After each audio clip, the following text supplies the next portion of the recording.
ৰান্ধনীয়ে দিলে চৰকাৰ সহায় দিয়াৰ ধমক অৰ্থাৎ 2026ত ৰন্ধন কৰ্মীসকলৰ যি ভোট তেওঁলোকে ভোট বৰ্জন কৰিম বুলি দাবী কৰিছে মুখ্যমন্ত্ৰী ডাঙৰীয়াক। বিদ্যালয়ৰ মধ্যাহ্নভোজন NGOক হস্তান্তৰ কৰাক লৈ বৃহৎ প্ৰতিবাদ কৰাৰ হুংকাৰ প্ৰদান কৰিছে মহিলাসকলে। আপুনি ৰান্ধনীসকলক জোকাই নল'ব, আপোনাক মুখ্যমন্ত্ৰী আমিয়েই পাতিছিলোঁ। আপুনি অসমীয়া বুলি গৌৰৱ কৰিলে নহ'ব, আমাৰ কথা এবাৰ ভাবিব লাগিব। আমি 1 লাখ ৰান্ধনী আপোনাৰ সৈতে প্ৰত্যক্ষভাৱে যুঁজিম।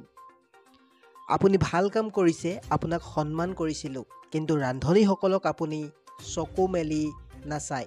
এয়া কেৱল আৰম্ভণিহে।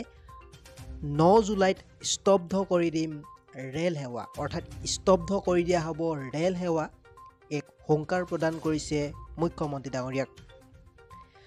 20,000 ৰান্ধনী আমি সাজু কৰিছোঁ, গুৱাহাটীলৈ এখনো ৰেল আহিবলৈ দিয়া নহ'ব, এক হুংকাৰ প্ৰদান কৰিছে ৰান্ধনী সন্থাই। ৰান্ধনীৰ দৰমহা বৃদ্ধি কৰি নিদিলে ইয়াৰ পৰা আজি উঠি নাযাওঁ, অৰ্থাৎ তেওঁলোকে বৰ্তমানেও বহু ঠাইত ইতিমধ্যে প্ৰতিবাদ সাব্যস্ত হৈ আছে।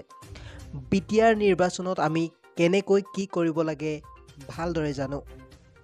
আন্দোলন নকৰোঁ বুলি কৈছিলোঁ, আপুনি বাধ্য কৰালে, ইয়াৰ ফল ভুগিব লাগিব।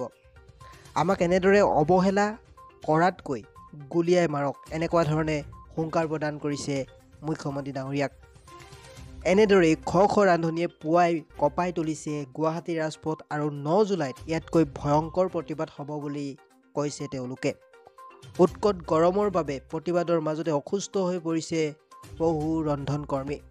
মুখ্যমন্ত্ৰীক 1 লাখ ৰান্ধনীয়ে দিলে চৰকাৰক সহায় দিয়াৰ ধমক, এনেকুৱা ধৰণে বিভিন্ন ঠাইত বিভিন্ন সময়ত প্ৰতিবাদ সাব্যস্ত হৈ আছে আৰু 9 জুলাই তাৰিখে ইয়াতকৈ অধিক প্ৰতিবাদ হ'ব বুলি হুংকাৰ প্ৰদান কৰিছে ৰান্ধনী সন্থাই।